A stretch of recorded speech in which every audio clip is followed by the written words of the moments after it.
Então, nessa ação penal aqui, 505.160623, continuidade do depoimento do senhor Eduardo Consentino da Cunha, alguns esclarecimentos adicionais do juízo a partir das questões que foram colocadas e outras coisas que ocorreram. O senhor fica à vontade para responder ou não, que o senhor já afirmou isso anteriormente. Mas naquela entrevista que o senhor teria dado ao Jornal Nacional, o senhor fez algumas afirmações, eu vou lê-las aqui, isso tem o vídeo, né? Mas o senhor pode daí esclarecer, ou se não quiser esclarecer, não esclareça, fique à vontade. Minha intenção é de não esclarecer, eu respeito a excelência, mas eu não pretendo falar sobre entrevista. O senhor mencionou nessa entrevista sobre esses depósitos vindo da conta Cona.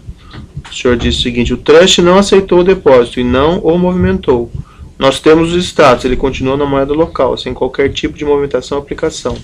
Comparado anos inteiros na mesma moeda, colocado e depositado, porque o trust não tinha contrato comigo de administração desse ativo. O trust não tendo esse ativo contratado, ele não reconhece, não reconhecendo, ele não mexe.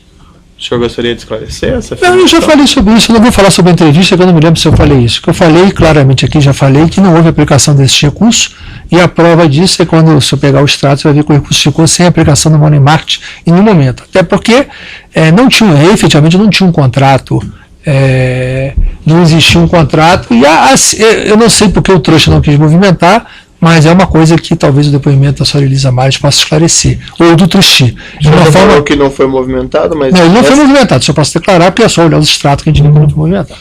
Certo, mas quando o senhor deu essa entrevista em 2015, o senhor já tinha transferido esse ativo para Netherton, não? Quando eu dei entrevista, as entrevistas que eu dei, que foram, vai dar uma entrevista todo dia, 3, 4 entrevistas. E certamente uma que saiu não pode não ser o conteúdo da outra. Então, por isso é que eu não vou comentar a entrevista. O que eu falo sobre o fato é, quando eu dei a entrevista, quer dizer, já era presidente da Câmara nesse momento, já estavam os recursos bloqueados. Então, não havia muito o que se falar. Então, já, obviamente, se for bloqueado, já estava transferido para a Netherton, que a transferência para a Netherton se deu em abril de 2014. É que aqui o senhor teria declarado que não teria movimentado, né? A Oro não movimentou esse recurso, e isso é facilmente comprovável. Basta verificar todos os extratos da Oro que fazem parte do processo, olhando mês a mês, eu tenho eles aqui, não há movimentação a não ser em 2014, quando vai para a Netherton. Eles ficaram igual. Antes de 2015, né? Sim. Só foram movimentados quando foram para a Netherton, quando estavam na iminência de ir para a Netherton.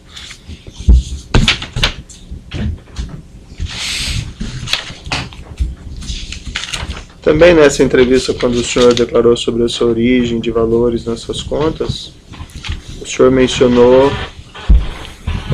a pergunta: presidente, o senhor tem algum documento que prova esse negócio, a compra aqui no Brasil, a companhia que usou para levar esse produto lá fora? O senhor mencionou: a companhia era uma companhia constituída fora do Brasil. Estou falando de assunto de 30 anos atrás. Eu não tenho documento nem contabilidade de assunto dessa natureza, sempre já foi encerrada, desfeita. Foi uma empresa, mais de uma empresa? Olha, falou no exterior? Eu tinha no exterior, tinha várias situações. Eu me lembro bem que eu estava juntando, o Vossa Excelência está falando uma coisa, e eu me lembrei de um fato. Na busca e apreensão que foi feita em 15 de dezembro de 2015, na minha residência, detinha documentos originais da Câmara de Comércio e Indústria Brasil Zaire, que aliás eu não tive de reaver, que eu estava inclusive juntando, buscando em algum momento. Tem documentos originais da Câmara de Comércio e Indústria Brasil Zaire. A indagação que eu faço é porque aqui o senhor falou que era companhia também brasileira, estrangeira. Eu não me lembro da entrevista, então eu posso falar. O que eu posso falar é a situação real. Eu comercializava produtos num certo momento da vida. Esses produtos que eu comercializava, tinha produtos brasileiros, tinha produtos fora do Brasil. Eu tinha empresa, que seria a empresa que era a empresa, como o senhor falou, que tinha conta fora do Brasil, e essa empresa fez muito desses negócios. Mas essa empresa era uma empresa no exterior ou uma empresa aqui no Brasil? Não, era empresa no exterior. Eu tinha empresa no Brasil de comércio exterior, já dei até o nome dela, HNB Comércio Exterior, e tinha também no exterior empresa que era tipo empresa offshore e que fazia comercialização de tudo. E que fez algumas comercializações e que recebeu transferências oriundas de vendas. Quando você vendia um produto e você convertia, você recebia como se fosse, digamos assim, mercado paralelo, que esses países não tinham divisa, o mercado paralelo desses países, não o mercado tradicional, países organizados, países sem divisa. A grande dificuldade que você tinha nesses países é que você não tinha licença de importação. Eram países extremamente pobres. E como é que acontecia? Você só tinha uma licença de importação aquele que detinha uma licença de exportação. Ou seja, o sujeito que ia vender, por exemplo, o caso do Zaire, por exemplo, era tipicamente vendedor de cobre. Quando os vendedores de cobre... A indagação que eu fiz ao senhor se era empresa só estrangeira ou empresa só brasileira ou as duas? Teve as duas, mas a grande parte foi estrangeira. Então é diferente do que o senhor respondeu aqui. Eu não sei o que eu respondi, eu não posso contestar. Para mim, o que vale é o que eu estou lhe respondendo. Eu li ali, né?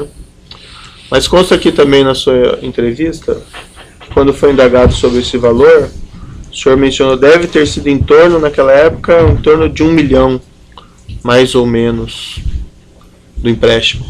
Né? O empréstimo até foi isso mesmo, por acaso até foi, porque 500 mil eu paguei o advogado, já expliquei isso aqui ao senhor, foram 400 e 600 mil, por acaso até foi. Eu não me lembro da entrevista, mas por acaso eu já expliquei, tive a oportunidade de explicar isso aqui detalhadamente. Mas o pagamento ao advogado não fazia parte do empréstimo? Fez, aí virou 1,5 depois com o empréstimo. O empréstimo em si foi 1 milhão, e o pagamento do advogado foi despesa agregada ao empréstimo que virou débito. Então foi não tem diferença entre o que eu respondi e o que está colocado aí, por acaso, nesse caso. Tá bom. O senhor gostaria então de falar mais alguma coisa ao final do seu depoimento? Gostaria, se o senhor me permitisse, se Vossa Excelência me permitisse, apenas para que não deixasse de mencionar nenhum ponto que pudesse ser importante para a minha defesa. Bom, em primeiro lugar, eu quero agradecer essa oportunidade que, infelizmente, a investigação ela não me deu. Talvez, se tivesse me dado, muitos desses esclarecimentos já poderiam ter sido investigados mais a fundo. É claro que a denúncia que me atribui como ato de ofício, o ato de corrupção de ter nomeado o Sr. Jorge Zelada, até dada a palavra final, ela não tem corroboração nesses autos, nem na instrução probatória em nenhum momento. Além disso, eu já relatei aqui, eu tenho até dificuldade de entender que houve um ato de corrupção, como eu já falei, o Zelada não participou das reuniões, efetivamente os preços são malucos, há um ato de burrice. Respondeu uma série de coisas, eu peço se o senhor tiver algo a agregar. Eu vou tentar. Repetitivo. Mas é que às vezes a repetição, a própria denúncia é muito repetitiva em muitos pontos, e repete várias vezes a mesma coisa em várias páginas, então a gente tem que também saber rebatê-las.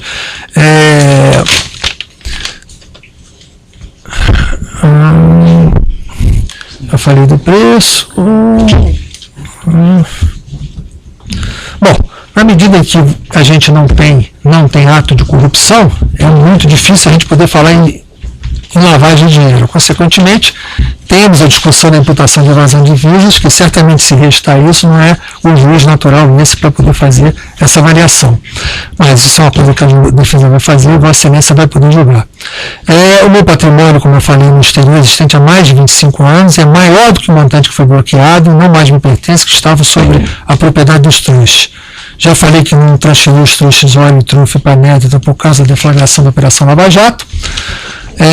O truste Nédita existia desde 2008, quero deixar isso bem claro.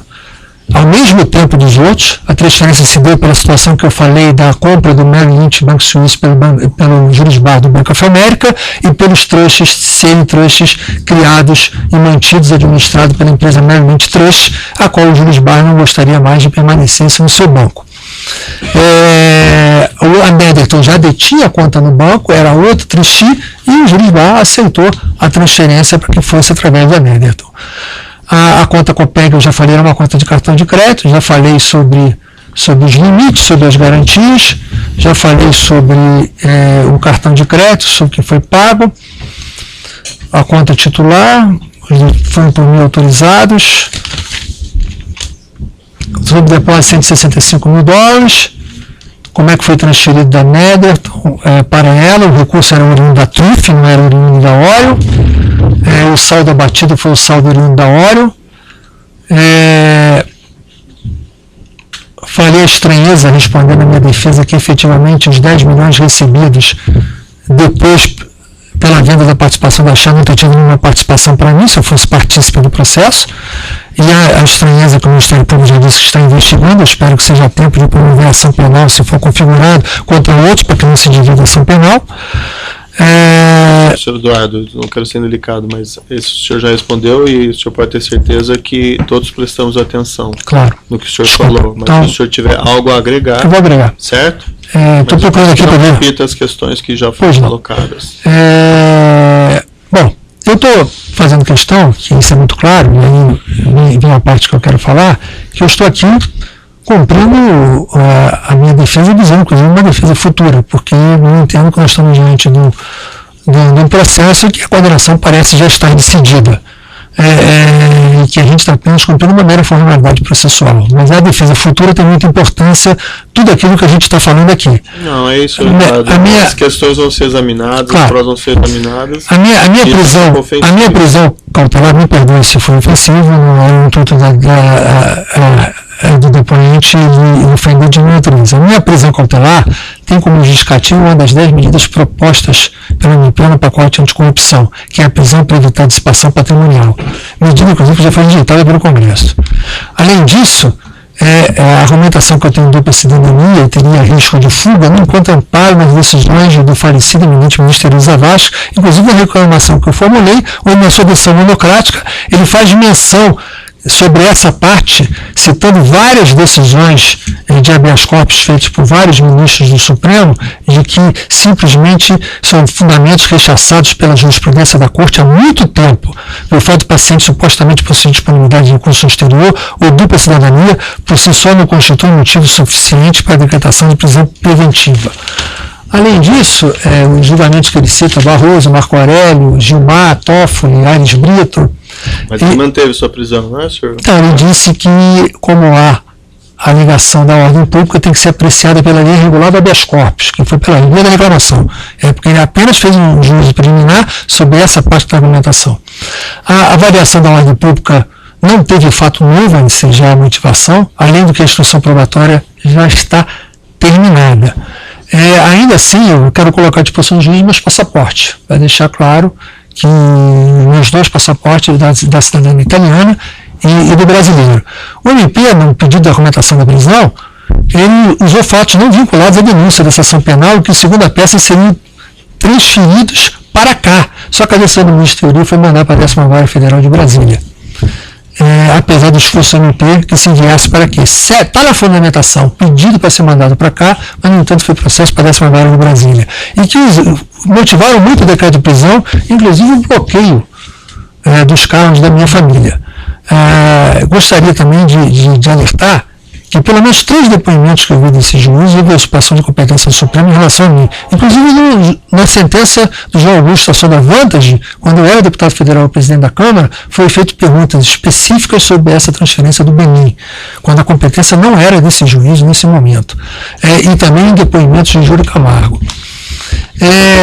Essas questões, senhor Eduardo, já foram submetidas ao Supremo e foram rejeitadas, né? Talvez fosse essa não está ainda. Dar os fatos, deixar os seus advogados. Sem dúvida, mas eu faço questão de alertar essa situação. Quem mandou o processo do senhor para cá foi o Supremo Tribunal Federal. Não, eu falei outra coisa. Eu disse que quem entendeu que a competência era aqui foi o Supremo Tribunal Federal. Não é isso que eu falei, Excelência, me perdoe. O que eu disse é que na fomentação do Ministério Público foi acolhida por Vossa Excelência, tem fatos de processo que não está aqui, que foi mandado para Brasília. Isso não tem relevância. Eu quero aqui alertar que o juízo também tem uma responsabilidade para a minha segurança na medida de demais presos cautelares para essa operação que estão em presídios, misturados a condenados por crimes violentos e até coimputáveis, onde, apesar das condições dignas e tratamento respeitoso, não há o cumprimento da lei de execuções penais, além do que não se permite o contato com os advogados de forma necessária e o exercício da ampla defesa. Eu gostaria de dizer que eu também sofro do mesmo mal que cometeu a ex-primeira-dama Maria Letícia, um aneurisma cerebral. Aproveito até para prestar minha solidariedade à família pelo passamento. O presídio onde ficamos não tem a menor condição de atendimento se alguém passar mal. São várias as noites em que presos gritam sem sucesso por atendimento médico, que não são ouvidos pelos poucos agentes que lá ficam à noite. Gostaria também de dizer que nós estamos com um processo político aqui, onde empresas estrangeiras, eu queria protestar, são poupadas de responsabilização e empresas brasileiras pagam bilhões no exterior, além da perda de mercado. Ação penal indivisível. Mas não houve, por exemplo, a responsabilização da Capes Fios, na sentença divulgada na semana passada, apesar da imputação direta da empresa pelo delator Zivia. Ou da Samsung, onde é pública a sua participação no esquema de corrupção que depois é presidente da Coreia. As punições não podem ser seletivas e poupar os corruptores internacionais. Falo com a autoridade que foi responsável pelo impeachment da ex-presidente da República para defender a legalidade do nosso país. Não é a minha prisão que vai me impedir de poder elencar as minhas opiniões. Que os verdadeiros culpados sejam punidos, mas respeitado o contraditório à lei, o devido processo legal, e que não haja antecipação de cumprimento de pena por prisão cautelar ao arrepio da lei. É isso que eu queria ressaltar aqui, já que as questões todas foram pontualmente por mim respondidas, mas eu quero aproveitar a oportunidade e que a minha defesa entre com o meu pedido da minha soltura em função do cumprimento da instrução probatória. Embora o habeas corpus esteja tramitando, está no STJ ainda, eu espero uma apreciação dele, mas que Vossa Excelência tenha em risco que não há nenhuma omissão da minha parte, tendo em risco que eu não possuo qualquer recurso no exterior, tendo em risco a jurisprudência da nossa Suprema Corte. É claro que a dupla cidadania e o risco de fuga não configuram a forma de prisão preventiva, e tendo em risco a dissipação patrimonial, uma medida rejeitada pelo Congresso, que Vossa Excelência possa aproveitar esse momento e me permitir que, como qualquer cidadão, que já que o Supremo decidiu que o cumprimento da sentença tem que ser a partir da condenação em segundo grau, que me permita seguir o Supremo se porventura eu tiver uma condenação confirmada e não tenho uma antecipação de cumprimento de pena, e numa condição degradante, como uma transferência para um presídio, onde lá eu estou colocado numa situação absurda, onde nós estamos, com volta a dizer, embora digno, tratamento respeitoso, não tenho que reclamar com relação a isso, mas estamos misturados com presos condenados por violências inimputáveis, onde todos estão absolutamente em risco daqueles que estão presos dentro do presídio. Certo, senhor Eduardo Cunha. Diante das suas colocações, só faço uma ponderação, que claro que certamente existe uma preocupação com a segurança de qualquer preso, seja de outro juízo, seja desse, mas até o momento não houve nenhum incidente, isso já há quase 3 anos, com presos decorrentes. Teve tentativa de fuga já lá, Clara, já está a própria rebelião de Piraquara foi ouvida por nós como se fosse dentro da prisão. Quer dizer, são situações que não há cumprimento da execução penal. Mas, enfim, a minha defesa vai afetando fisicamente ou de qualquer forma qualquer preso dessa operação Lava Jato, certo? Nós estamos atentos aí a qualquer problema que aconteça, mas realmente não aconteceu nada até o momento, seja na carceragem da Polícia Federal, ou seja, na própria prisão estadual no qual o senhor se encontra. Quanto às questões das investigações do Ministério Público, isso o Ministério Público tem que responder, existem várias investigações em andamento, e até mesmo hoje uma empresa recentemente fez um acordo, né, que o senhor deve ter ouvido falar, o Rolls Royce. Enfim, eu vou analisar essa questão da liberdade do senhor, que o senhor colocou, vai em consideração. Por hora, nessa audiência, eu vou manter a posição, até foi também a posição do ministro Teori Zavascki, que negou liberdade ao senhor. Não, ele não negou liberdade, ele negou seguimento à reclamação e fosse pela via regular, e cuja reclamação há um agravo que está pendente de apreciação, e há também a petição que a defesa... veja, eu não estou aqui para debater isso para amanhã, inclusive no Supremo. Mas o fato é que... A reclamação, né? Isso. Não o habeas corpus. O habeas corpus ele está no STJ. Isso, mas o fato é que o ministro Teori Zavascki entendeu que não lhe concedeu a liberdade na ocasião. Não, ele entendeu que não cabia a reclamação, ele não entendeu que não cabia a liberdade. Isso é só para reação. Se ele entendesse que ele devia conceder a liberdade ao senhor, ele teria concedido, certo? Então, eu declaro encerrado esse interrogatório. Excelência, só. Eu tenho duas. O senhor ainda vai fazer a ata, né? Sim. É requerimento ou é pergunta? Sim, 2 requerimentos.